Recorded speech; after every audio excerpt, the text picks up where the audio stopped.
Purihin ang Panginoon sa kanyang buong awitin. Ang title na sa Manila Smith. Tama? Alright, so yun po yung ating choir. Panalangin po natin yung choir natin mga kapatid. Dahil sila po ay nalalagas na. Ayan. So kaya pray po tayo ng mga magiging kasapi, kasama sa choir po natin.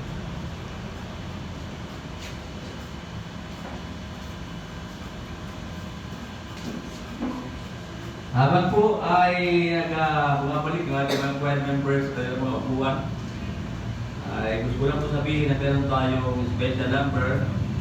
So, balang ito, ito po ay hindi yata ako nagkamali ay duet. Tama? Ayan.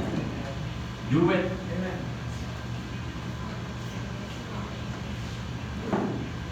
Ready na? Ready? Sige.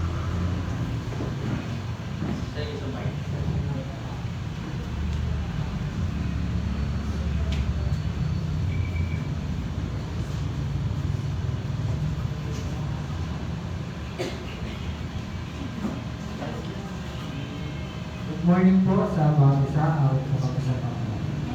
Amen.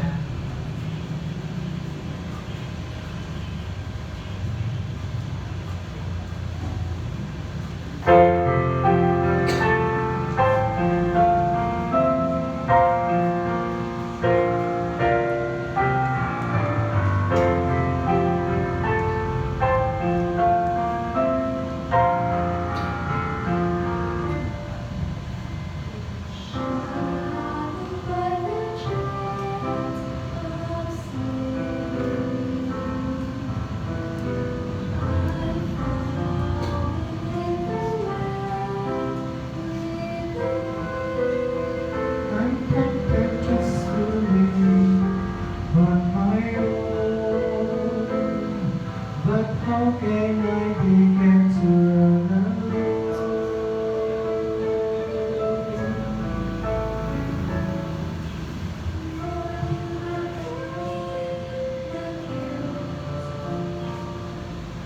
Help me understand my of your grace, all sufficient grace, though I don't deserve a life so secure.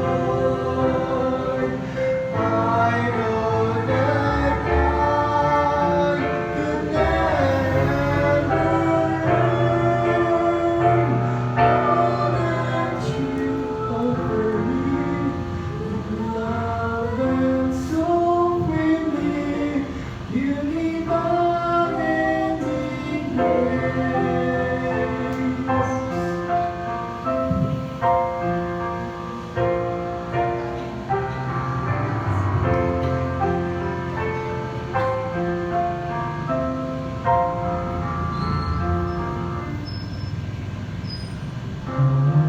Deserve of your forgiveness. I'm broken by your love for me.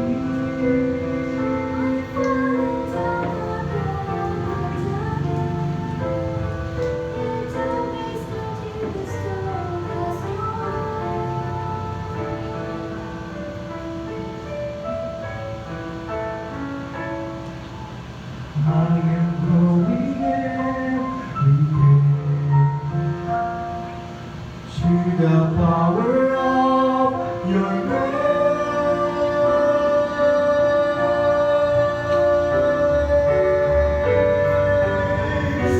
Oh, sufficient grace, though I don't deserve a life so secure. I know that I could never earn all that you offer me. In love and so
Amen. So, birit kong birit.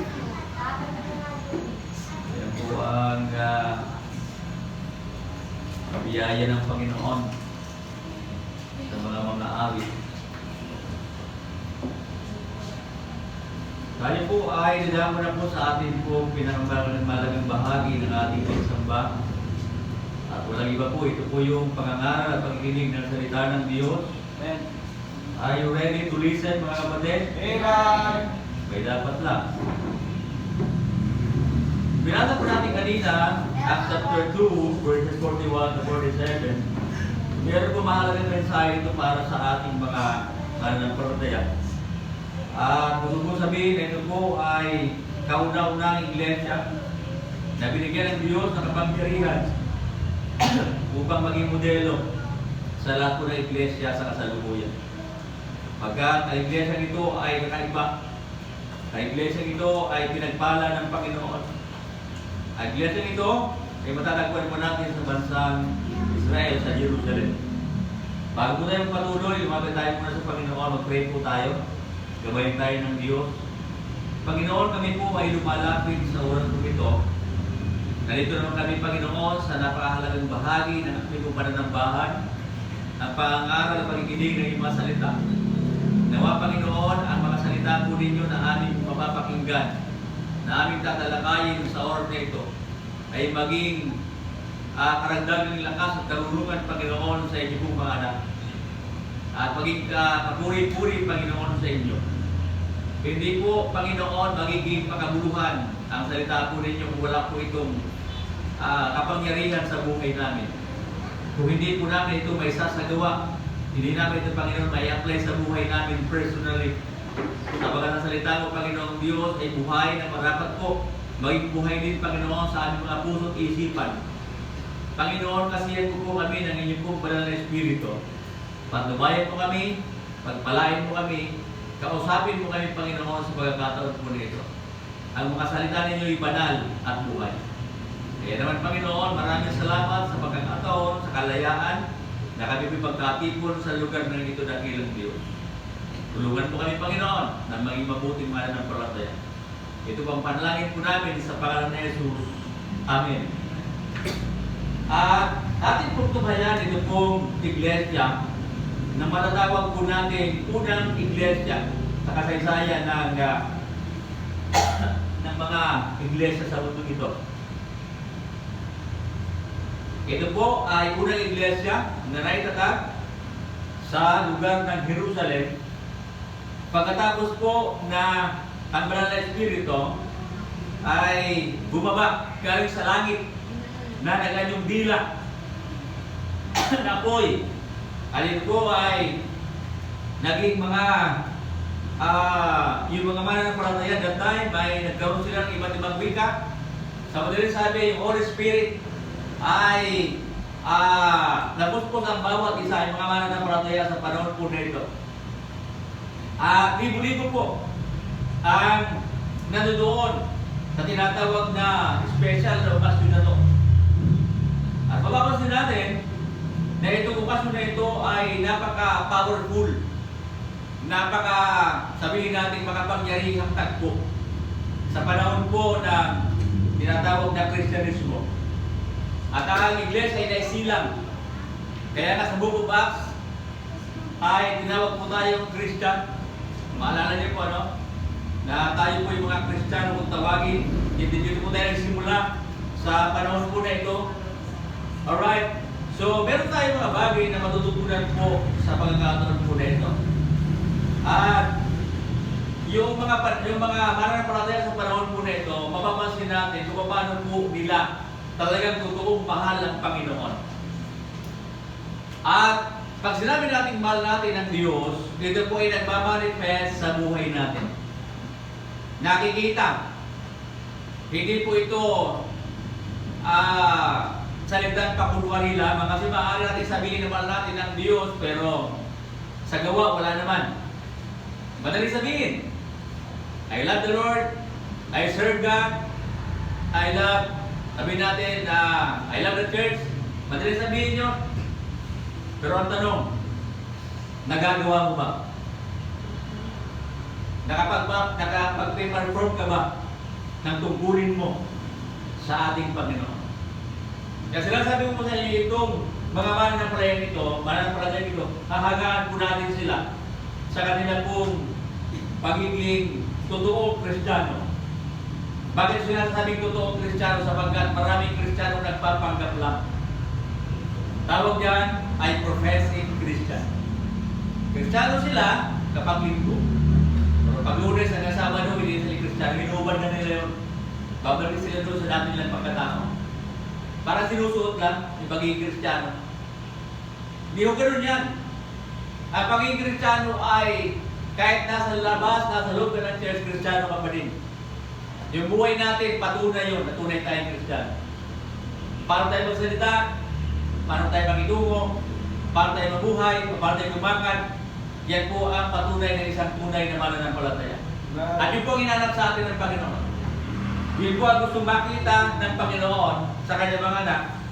Sapagkat nalulungkot ang Diyos kung tayo ay hindi talaga natin ipinabubuhay ang salita ng Diyos na ating napakinggan, na ating nabasa, na ating natutunan. Tayo lamang ay nagkukunwari. Tayo lamang ay nagbabalang kayo. Wala tayong pinagkaiba sa panahon po ng Panginoong Espiritu, yung tinatawag ng mga Pariseo, Saduceo. Sila po ay memorize ang Biblia. From Genesis to Revelation, Genesis, the 5 books of the Bible, memorize po nila yan, bata pa sila. Alam nila yung batas, memorize nila yan. But sad to say, hindi naman talaga sila totoo sumusunod sa Panginoon. Sabi nga ng Panginoon, para kayong nicho, lidingan, na sa labas maganda, pero sa loob bulok. Kaya yan nakakatakot sa Kristiyano. Diba? Pag galing sa church, nakangiti, ganda, ang aura niya. Pero kapag wala na sa church, lumalabas na yung kanyang pangil, eh sumay na. Diba? Iba na siya. Wow. Sabi natin na hindi siya tunay na mananampalataya. Sa bagay, ito pong mananampalataya ito, una, tandaan mo natin, ang kanila pong paglilingkod ay masabi natin totoo. Genuine. Legit. Why? Tignan niyo pa. Sa verses 41 to 42. Kapasahin ko sa inyo, no? Sa Tagalog, Iyaon ngang nagsitanggap sa kanyang salita ay nangabautismuhan at nangarandag sa kanila sa araw na iyon na may 3,000 kaluluwa. Verse 42, at sila'y nagsinapanating matibay sa turo ng mga apostol at sa pagsama-sama, pagpupudol-pudol at tinapay at sa mga panalangin. Sabi po dito sa wikang Banyaga, then they that gladly received His word were baptized. Napansin niyo po yung gladly received? Diba? Sa mga sabi, itong mananampalataya ito, nung narinig nila yung salita ng Diyos ay pinangaral, tuwan-tuwa po sila. Walang pagsidlan yung kanilang kagalakan. They were gladly received His word and were baptized. Diba? Nakakatuwa po itong mga mananampalataya ito. Bakit? Mapapatunayan lamang natin, they love the Lord. Mahal nila ang Panginoon. Totoong mahal nila ang Diyos. Sapagkat magmula nung napakinggan nila yung salita ng Diyos, agad-agad nagpabaptize sila. Kaya mapansin natin sa Bible, nauna lagi yung pagtanggap sa Panginoon, after that, baptism na. Hindi mo pwedeng baptism at tatanggapin mo ang Panginoon. Malinaw sa Biblia yan, consistent yan. Lahat ganon. Tatanggapin ang Panginoon, manampalataya kay Kristo, and after that, baptism. Dahil mahal nila ang Panginoon, gusto nilang sundin ng Diyos, nagpapaptize sila. Ginawa, number 1 kasi, ang kailangan po, requirement para sa baptism is, una yan, ang tinatawag na first act of obedience. Muli ko pong lilinawin sa inyo, ang baptism po ay hindi po tayo maliligtas at hindi nakakapagligtas yan. Ang makakapagligtas yung ating pananampalataya sa ating Panginoong Jesucristo at pagdidisi ng ating mga kasalanan, yun po ang magliligtas sa tao. Hindi po yung bautismo. Ang bautismo po ito po ay mahalaga sapagkat ito po ay unang pagsunod natin sa ating Panginoong Jesucristo. They responded to God's message of love. Ito po yung tinatawag na gospel. At ito po, marinig nila yung gospel, sila po kaagad ay nagpabautismo. Sabagat ang bautismo is communion, pagkikipag-isa kay Kristo. Ito po ay nagsasabi na tayo po ay kinakailangan bautismohan sapagkat tayo po ay susunod sa ating Panginoong Jesucristo at ang nilalarawan po nito ay yung pagkalibing, pagkamatay at muling pagkabuhay ng Panginoon. Sa madaling sabi, kapag nagpabaptize ka, willing ka nang sumunod sa Diyos. Kasi kung Kristiyano ka at hindi ka nagpapabaptize, hindi ka totally sumusunod sa Panginoon. Although nagmi-ministry ka na, sumasali ka na sa choir, tuturo ka ng bata, pero meron ka pa nakaligtaan na isa. Yung pag-bautismo. Hindi ka pa rin sumusunod totally sa Panginoon kasi meron ka pang isa na nakakaligtaan. Yung pag-bautismo. Sabagat ito po, unang hakbang ng pagsunod kay Kristo. Para makumpleto ang lahat, kailangan i-bautismuhan. Sa tubig, yan po ang itinuturo ng banal na kasulatan. At hindi lamang po yan ang pagbabautismo. Ito po ay nagsasabi na ang Panginoong Jesucristo ay muling nabuhay sa mga patay. In other words, ang Panginoon ay pinatunayan niya na siya lang ang namatay na muling nabuhay sa ikatlong araw. Yung mga founder ng religion, hanggang ngayon patay pa rin sila. Kaya kanino ka maniniwala? Kay Manalo? Diba? Kay Mary? Sa mga santo na namatay na? Na hindi naman talaga totoo? Na makapangyarihan ito mga ito? Matagal tayong naloko ng ganong turo. Na manalangin ka sa ganitong mga santo. At tutulungan ka niyan. Ano ba itutulong niya? Patay na yan. Ang tutulong talaga sa atin ay yung buhay na Diyos na kasama natin. Opo, ang Diyos natin ay walang katawan, siya po ay Espiritu, pero makapangyarihan siya. Kung naniniwala ka na si Jesus ay pwede kang iligtas, maniwala ka na. Dahil kapag ka hindi ka naniwala, kawawa ka pagdating ng araw. Dahil ang bunga nga ng impyerno naghihintay sa lahat ng mga tao na nire-reject ang pangalan ng Panginoon.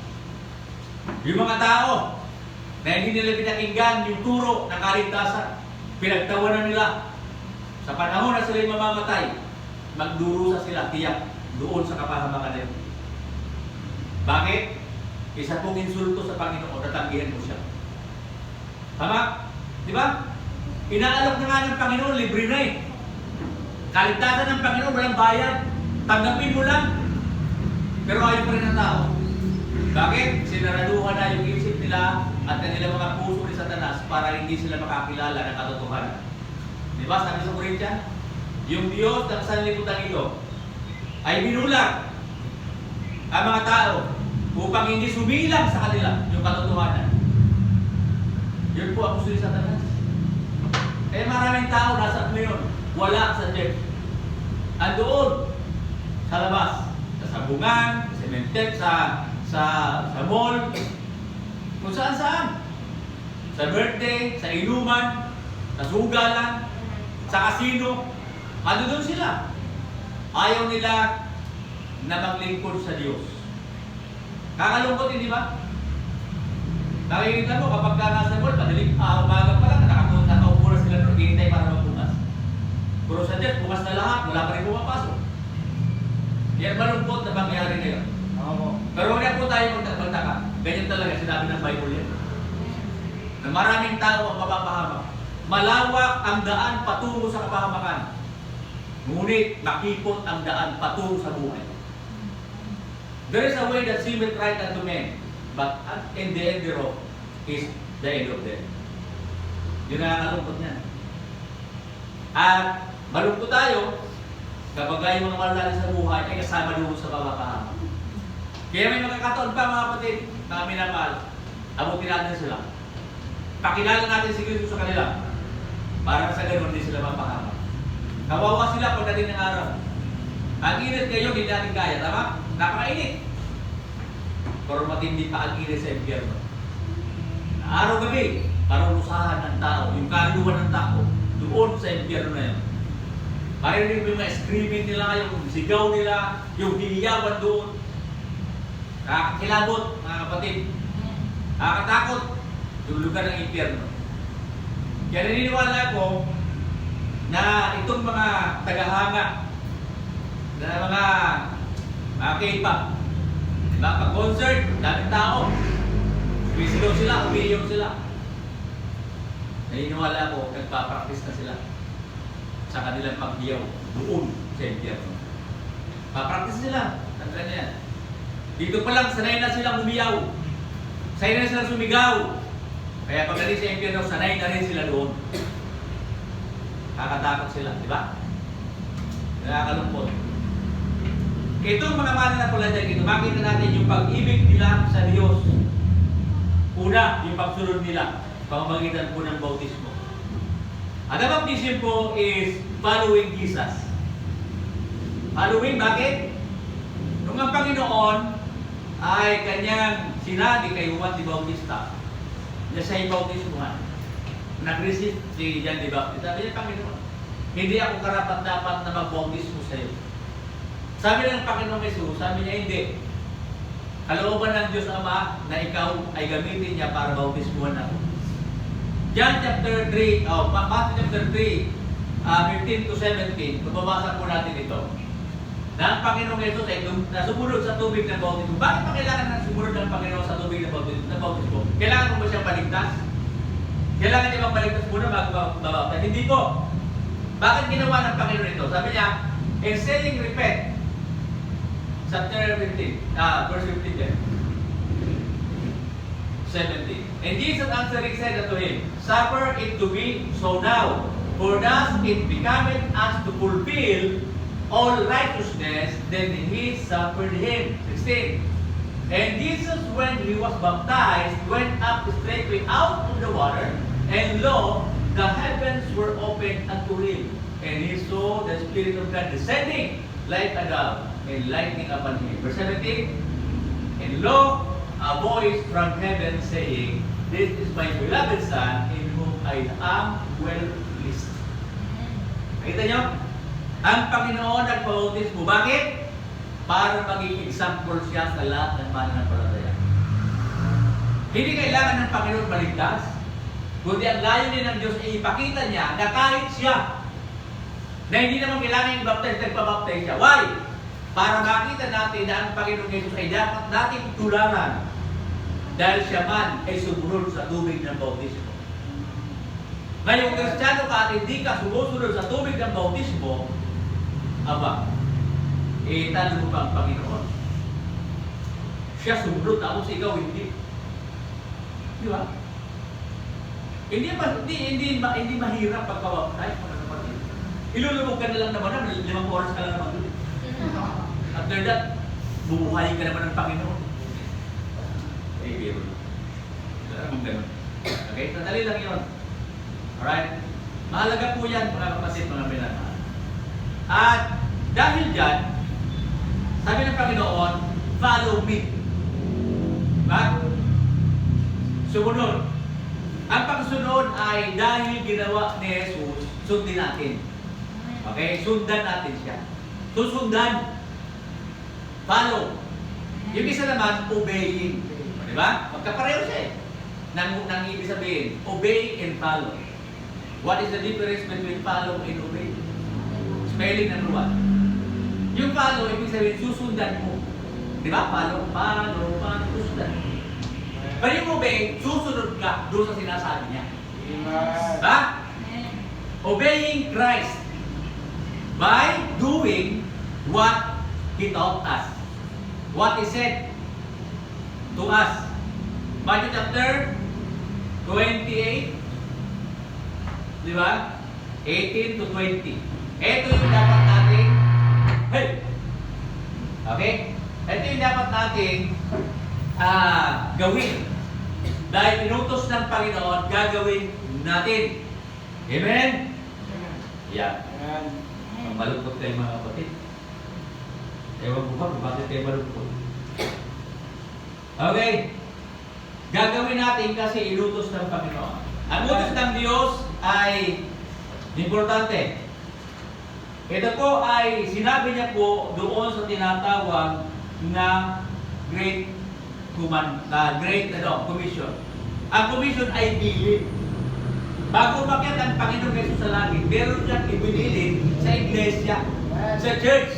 Hindi lang sa isang tao, dalawang tao, kundi sa church, iglesia. Buong iglesia, lahat ng mga kasapi sa iglesia, sila ay kasali sa tinatawag na bilin ng Panginoon. Why? Babalik ang Diyos pagdating ng araw. Pag may ibinilin siya, meaning, babalik. Tama ba? Ganun yan eh. Pag bibilin ako sa'yo, pero dahil may bilin sa'yo, may panahon na babalik siya. At yan, ang inaasahan ng Panginoon na gagawin natin kung ano yung kanyang ibinilin sa atin at iniutos sa atin sapagat ito'y mahalaga na tungkulin natin bilang mga mananampalataya. Matthew 28:18-20. Alam mo may verse ito eh. Di ba? Go ye therefore, ano sabi niya? Baptizing them, tama ba? Teaching or, okay, tayo natin. Okay, ito yan, 18. Verse 28. Sabay-sabay natin basahin. Okay? And now read. And Jesus came, hindi pala, 28. Tama yan, 28:18. Baliktad kayo. Tama na yun eh. Okay, basahin natin. Ready now, read. And Jesus came and spake unto them, saying, all power is given unto me in heaven and in earth. 19. Go ye therefore and teach all nations, baptizing them in the name of the Father and of the Holy Son, of the Holy Ghost, and of the Son and the Holy Ghost. Number 20. Ayan, ready now, read. Teaching them to observe all things whatsoever I have commanded you, and lo, I am with you always, even unto the end of the world. Amen. Ayan. Ang ibinilin sa atin ng Diyos. Na tayo na po ay umay-umay. Di ba? Sabi ng Panginoon ay to them, di ba? Sabi niya, to them, lahat ng mga mananampalataya. Kaya mga kapatid, kung meron tayong ministeryo sa Panginoon, sikapin natin, nagampanan natin yung ating mga tungkulin sapagkat yan ay sisingilin tayo ng Diyos pagdating ng araw. Babalik siya at i-scrutinize tayo ng Panginoon. Anong ginawa mo doon sa ministeryo pinagkatiwala ko sa iyo? Nakakaya sa Diyos. Ano sasagot natin sa Panginoon? Lord, kasi ganito, ganyan. Hindi pwede. Wala tayong pwede maging excuse mga kapatid. Kung meron tayo, nung mga Panginoon nagbukas ng mga gawain, ibig sabihin, gampanan natin yan. Doon tungkulin natin. Amen ba?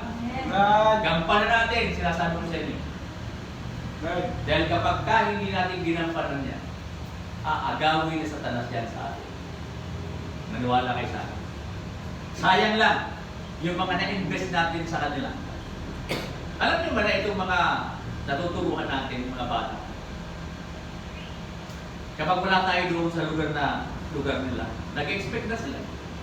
Nadarating tayo, magtuturo. Pero pagka hindi tayo dumating, madidisappoint sila. Naramdaman niyo ba yun? Madidisappoint sila. Hindi na sila gaganahan na pumunta doon sa lugar na pumunta kayo nito. Kaya sinasabi ko sa inyo mga kapatid, mahalin natin, gawain natin. Kaya ba? Tama ba? Di ba? Kasi ano yan eh, binuksan ng Diyos yan eh, pinag-pray natin ang una sa lahat. Nagbukas ang Panginoon ng gawain. Tapos hindi pala natin kayang gampanan yung gawain na ito. Ano gagawin ng Diyos? Sasara na yan. Sasara yan. At kukunin ng iba yan. Wala kayo? Hindi lang tayo ang church dito sa lugar na ito. Meron pa dyan, marami dyan. Kapayag ba kayo na itinuturo ang bata na doon umatin? Di ba malungkot yun? Tama? Tama ba? Malungkot yun. Na dapat dito sila. Pero nandun sila sa kabila. Why? Kasi sila yung matyaga. Matyaga sila na pinupuntahan. Ini-invite. Samantalang tayo, tinatamad na tayo, ayaw natin. Papagod na ako gusto. Sabihin nyo lang. Kung napapagod kayo. Kaya ang gampanan yan. Sa totoo lang. Oo. Kahit may sakit ako, gagawin ko yan. Challenge ko yan sa inyo mga kapatid. Buti na nga lang tayo, pero wala pa tayong ginagawa. Ano mangyari sa atin dito? Okay? Kasi yan ang dapat ipinapakita natin talaga yung totoong pag-ibig natin sa Panginoon. May utos. May dapat tayong sundan. Ang Panginoong Jesus. Okay? Hindi ako nagagalit mga kapatid. I-remind ko lang tayo.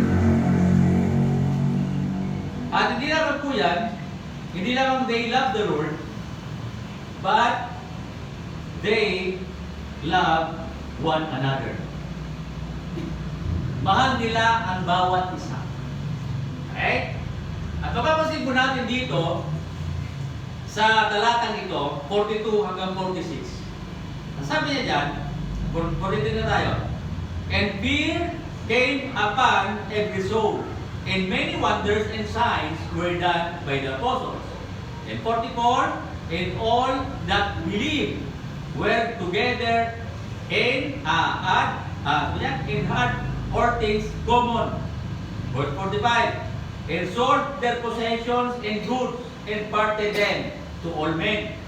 Verse 46, and they continuing, sabi niya, daily with one accord in the temple, and breaking of bread from house to house, did eat their meat with gladness and singleness of heart. Kakatuwa, itong panahon po na ito. Yung mga mananampalataya, sila po ay nagtitipon. Araw-araw. Kung imagine itong mga tao ito, bakit nila nagagawa ito? Why? Kasi mahal nila ang Panginoon una. Yun ang dahilan. At ikalawa, mahal nila ang bawat isa. Mahal nila yung kapatid nila sa Panginoon. Wala silang tampuhan. Wala silang samaan ng loob. Sila ay naglilingkod sa Panginoon ng mga masasaya. Ayan o. Sabi niya yun o. Sa verse 44, sabi niya, in all that believe were together and had all things common.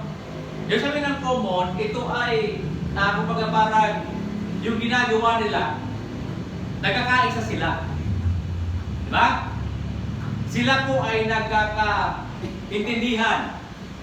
Sila po ay nag-sharing sa bawat isa sa kanila.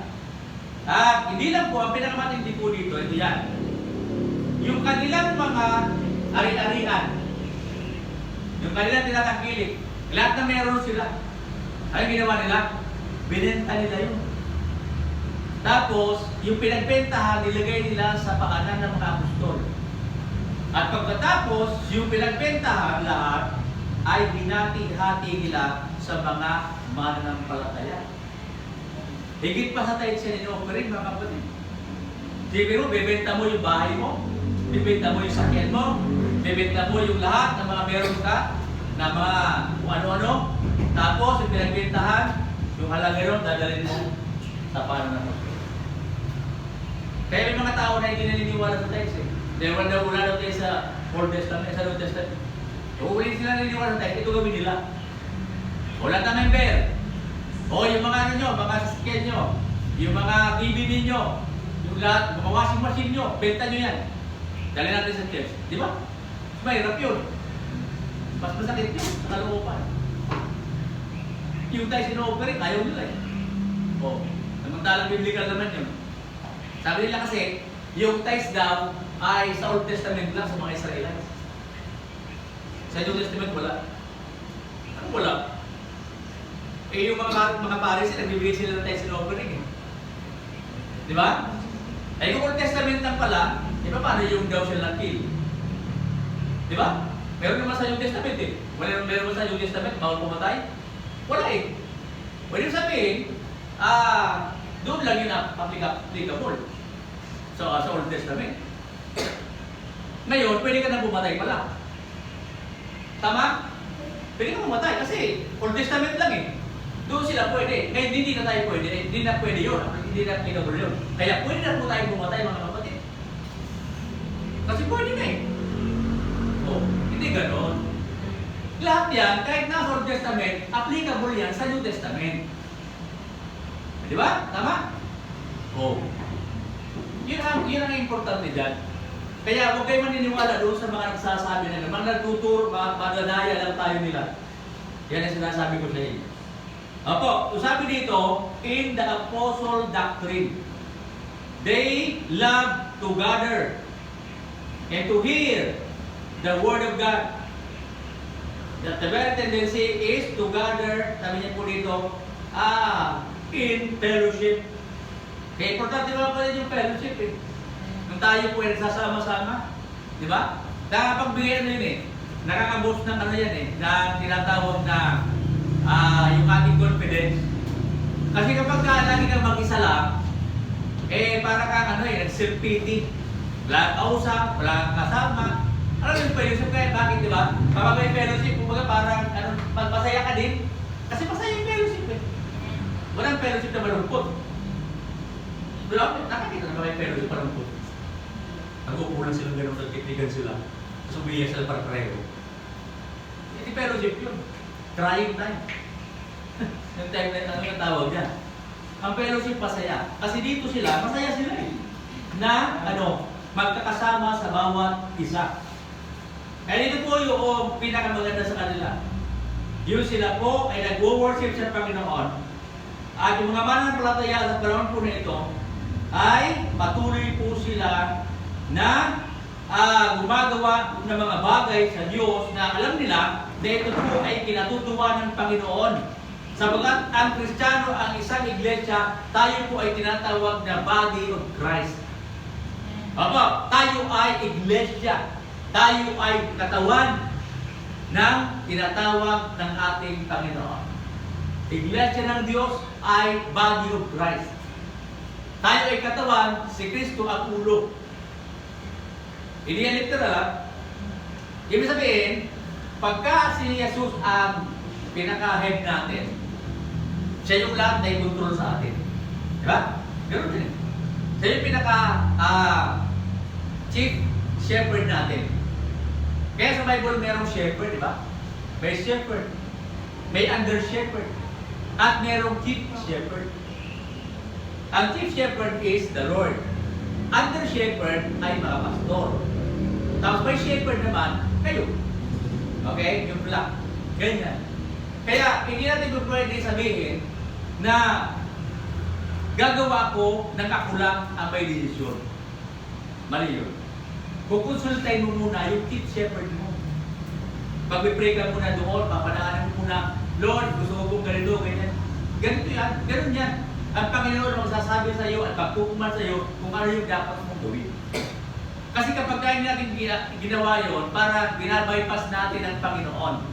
Na para ba sinasabi natin sa Panginoon, kaya ko na ito Panginoon, hindi na kita kailangan. No!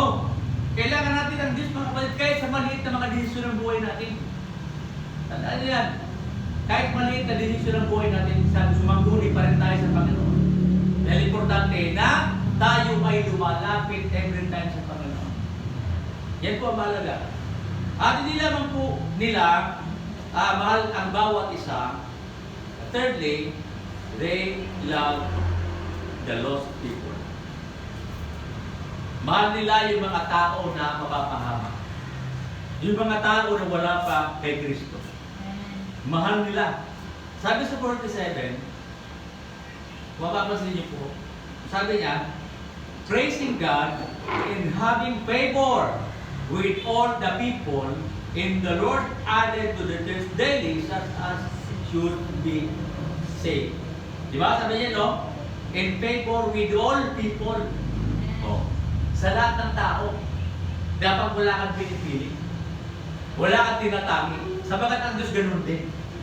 Hindi tayo tinangi ng Panginoon, tayo pinili ng Diyos para sabihin ng Panginoon na, ito, yung anak ko na ito lang tao na ito, maliligtas sila, hindi na. Lahat mahal ng Panginoon. Tama po? Di ba?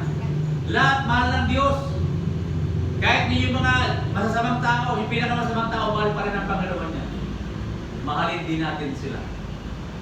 Hindi natin sila mamahalin dahil sasamahan natin sila doon sa kanilang ginagawa. Mali yun. Mahalin natin sila at dalhin natin sila sa Panginoon. At tandaan nyo powerful din yung mga yun. Powerful din sila. Sila na mga anak ng demonyo, may power din sila para tayo dalhin sa kanila. Di ba laki doon? Di ba? Kadalasan ano nangyari? Okay, ganito tayo, di ba? Dati puno-puno yan. Dami mga nakaupo yan, lahat, pati doon, dito, dami. Puno yan, alala nyo di ba? 2000, yan may pandemic. 2019, 20, 21, 22. Tapos last year, medyo madami pa. Ngayon, ano nangyari sa atin? Why? At doon sila sa labas. Yung mga nandiyan po dyan dati, asa sila? Kinuha na sila ng mga anak ni Satanas. At doon sila sa labas. Why? Kasi nakalimutan nila yung tunay nilang relasyon sa Panginoon. Nagkaroon sila ng ibang relasyon, that's why wala na sila ngayon. At huwag na natin dagdagan mga kapatid. Amen? Akayin natin muli yung mga nasa labas, dali natin sa loob. Yan tatrabahuin natin. Kaya pinipilit ko kahit na ano kami, may rosario sa barangay kahit napakainit. Bakit? Kailangan nila kaligtasan Kailangan nila si Kristo. Kaya huwag natin i-neglect yung mga panahon na binigay sa atin ng Diyos. Totoong mahalin natin at ipakita natin ang Diyos sa buhay natin. Yung totoo talagang mahal natin ng Panginoon. Para sa ganun patunayan talaga natin na tapat at mahal natin ang Panginoon habang tayo ay naglilingkod sa Kanya. Wala namang ibang gagamitin ng Diyos kundi tayo. Naintindihan niyo ba? Di ba? Hindi gagamit ang Panginoon na hindi niya naman anak. Kasi merong tatay yan. Tatay niya rin ang gagamit sa Kanya. So dahil tayo lang ng Diyos, gagamitin tayo ng Panginoon. Saan? Sa ministeryo niya. At pag yung sabihin na wala kayong alam, hindi exist yan. Bibigyan ka ng Diyos ng kaalaman para magawa mo yung Kanyang kalooban sa buhay mo. Naniwala yun? Di ba? Usapin niya wala mga kapatid. Yan. Kala ko. Nakatingin lang kayo sa akin Para kayong mga na-hypnotize na Ganun yan mga kapatid. At gampanan natin yung ating tungkulin with joy. Masaya. Kasi masaya ang maglingkod sa Panginoon. Lalo na wala ka pang karamdaman. May lakas ka na taglay. Wow! Di ba? Ito sinasabi ko sa inyo Kaya kapatid mga minamahal, I beg you, I plead you to perform faithfully doon sa inatan sa atin ng Panginoon, sa balikat natin na trabaho. Kaya ako, kahit ginagawa ako, ayaw ko mag-absent mga kapatid. Ayaw. Parang, parang yung konsensya ko ba, na pag hindi ako nakatin sa church, ang hirap na maniwala ka sa akin. Ang hirap na pakiramdam. Hindi maganda. Para kabagang yung naligo, alam niyo naligo? Nagsabot, tapos nagbihis na. Di ba? Hindi masabi, di ba? Maganda pakiramdam na naligo pa, tapos nagsabot ka na, nagbihis ka na, nagpunas ka na agad. Hindi. Maganda pa rin nagbabaglaw. Presko-presko ang talagang pakiramdam. Ganun na. Kaya kapatid, pakiusap lang. Gampanan natin itong huli natin. Amen ba? Amen? Oo. Malapit na dumating ang Panginoon. Subukan tayo ng Panginoon na huwag tapat tayo sa Kanya. Okay? So, muli, reminder lang ng bawat isa. Itong mga bagay na ito. Pinapakita ko lang sa inyo na para maging, sa atin, maging pattern natin. Itong mga mananampalataya ito. Sino araw-araw sila nag-fellowship? Di ba nakakasawa yun? Araw-araw, wala ka nang ginawa. Araw-araw sila, house to house sila. Pero masaya sila. Ngayon ka, minsan na tayo magkita, pero hindi naman tayo talagang masaya. Hindi ka naman kapatid. Lapit natin sa Panginoon, sikapin natin, lapit natin sa Diyos. Paayos tayo sa Panginoon. Surrender natin lahat ng mga bagay na mali sa buhay natin. Tayo po tumayo, manalangin po tayo. Panginoon, minsan pa, salamat po sa paalala mo sa amin. Sa challenge, Panginoon, na binigay mo sa amin, Panginoon Diyos. Ang iglesia, na unang iglesia sa Jerusalem, ay makikita namin, Panginoon, kung paano sila totoong nagmahal sa iyo. Nagmahal sa bawat mananampalataya. Nagmahal sa bawat tao na hindi pa po nakakilala sa iyo. Dakilang Diyos, ngayong umaga ito, naway naging eye-opener sa amin. Naging bukas nawa, Panginoon, ang aming pag-unawa. Ay umaga, habang kami po ay nakapikit na kayo po, mga kapatid, mga minamahal. Ulitin ko, ako po ay nagigiusap, nawawalis na. Na merong trabaho na tayo po ay dapat gampanan. Merong great commission ng Panginoon na iniwan sa atin. This morning, if God is talking to your heart, the Holy Spirit is talking to you right now. Bakit hindi ka makirahan sa inyong pong katabi? At lumapit ka sa harapan. Lumapit tayo sa Diyos. Sinamahan. Manalangin tayo ng sama-sama. Pilingin natin sa Panginoon yung kanyang dakila at masaganang biyaya. Tayo bilang mga mananampalataya. Patunayan natin na kahit kakunti na lang tayo, kaya at handa natin gampanan ang ating mga responsibilidad, ang ating mga tungkulin bilang mga anak ng Diyos. Ipakakita natin sa Panginoon, patunayan natin sa Kanya na hindi hadlang ang kakunti lamang ang bilang. Makakapag-perform pa tayo, mga kapatid, mga minamahal sa Diyos. Kaya natin gawin yan. Walang imposible sa Panginoon. At kung tayo, mga kapatid, ay mayroong mga pinagdadaanan sa buhay, ilapit natin sa Diyos. Siya lang ang makatutulong sa atin.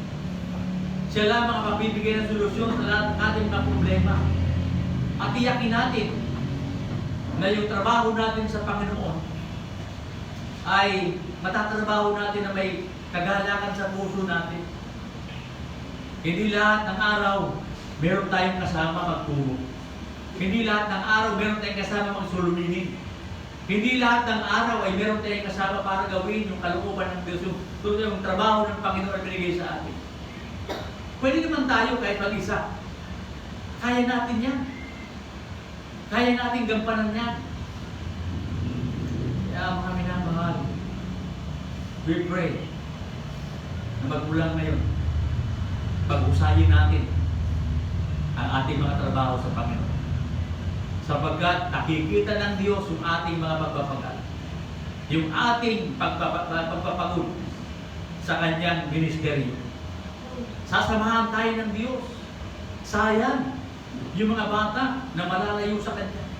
Sayang yung mga bata, yung mga tao na nakakilala sa Kanya, na mapunta doon sa iba, mapunta doon sa hindi tamang turo. Makonsensya tayo, mga kapatid, mga minamahal, na dapat tayo po'y gagamitin ng Panginoon sa mga taong yun. Tayo yung magiging instrumento para sa kanila, na madala natin sila sa Panginoon. And yet, we cannot perform very well. Kapatid, mga minamahal, ang buhay na ito, pinagagamit sa atin ng Diyos. Dahil meron siyang inaasahang kapalit na gagawin natin para sa Kanyang ministry. Huwag nating hayaan ang dyablo na bulagin ang ating isipan sa mga katotohanan. Natanggalin yung passion, yung desire, yung init sa ating puso sa paglilingkod sa Panginoon. Huwag nating kalimutan yung ating first love sa Diyos. Huwag nating hayaan maglamig ang ating mga puso. Maraming mga naghihintay na dapat natin turuan, dapat makarinig ng Ebanghelyo. Marami pang tao dapat natin dadalhin sa Panginoon. Sinasamantala natin ito, hanggat wala pa ang Panginoong Yesus, hindi pa siya bumabalik. Kaya naman, O Lord, tulungan mo kami, kahabagan mo po kami, Panginoon. Dahil mercy on us, O God. Give us strength. Give us wisdom, Panginoon. Isang gagawin po namin. O Panginoon, maraming salamat po sa oras po ito. Wala namang gaganap dito, Panginoon, kundi kami. Wala namang gagawa dito, Panginoon, kundi kami mga anak mo. Wala namang, Panginoon, pwedeng bumapalo, Panginoon, sa mga bata, kundi kami din. Dahil kami ang ginamit ko, Panginoon, sa kanila. Gusto namin, Panginoon, kahit mga parents sila na kailangan sa madala namin, Panginoon, sa inyo. Magtyaga kami, Panginoon. Nagawin namin ito. Lord, please, help us and be with us always sa kagaya ng inyong sinabi. Kagaya ng inyong pangako. Panginoon, ito po ang aming sabot na langit sa patabi sa pangalan ni Jesus. Amen. Tayo po ay makakabalik na po sa ating upuan. At awilin po natin ang giving and giving. Magbigay po tayo ng masaya sa ating Panginoon. At tawagin ko po si Brother Archie para sa ating pag-pray. Manatili po nila katayo. Let's sing, I'm giving, ready now, sing. I'm giving because I love Jesus. I'm giving because I love Thee. Happy maraming Panginoon, panginoon ng Diyos. Salamat po sa araw nito. Tuloy po ang po sa amin. Dalayan po namin patamaan po ang mga puso po namin, mga puso ng mga salita. Sa manifest po ito sa buhay po. Kaya po ang mga Panginoon sa aming kahit isa po itong pagbibigay po na pagbabalik sa ibinigay na po sa amin. Panginoon, dalangin po namin, ayusin na po ang puso po namin. Hindi na po kailangan na maging obligasyon pa po ang pagbibigay pagkat kung ang puso po namin ay masaya nagbibigay, napupunod po namin dahil na mamumutang na. So kung nanguna, ibigay po namin ang nararapat po sa inyo doon, Panginoon, ang wala na po talaga, pero Panginoon sa kakayahan po namin na magbigay po sa amin dapat ibigay, ay ibigay po namin ito. Maging ang puso po namin at isipan, ay ang maging mindset po ito, ay ibigay po namin para po sa kalalag po ng itong kalalag. Di bahin na iligtas mo lang po kami, Panginoon, sapagkat ipaalala mo sa amin na nagbibigay po kami dahil pinagpala niyo po. Yan ang po muna, bigyan mo po kami ng kalalakan sapagkat mahal po ito, Panginoon, ang nagbibigay po sa iyo. Kaya po sa pangalan ng Jesus. Opo, sige po. Tayo po'y malaya makakapagdalot sa Panginoon.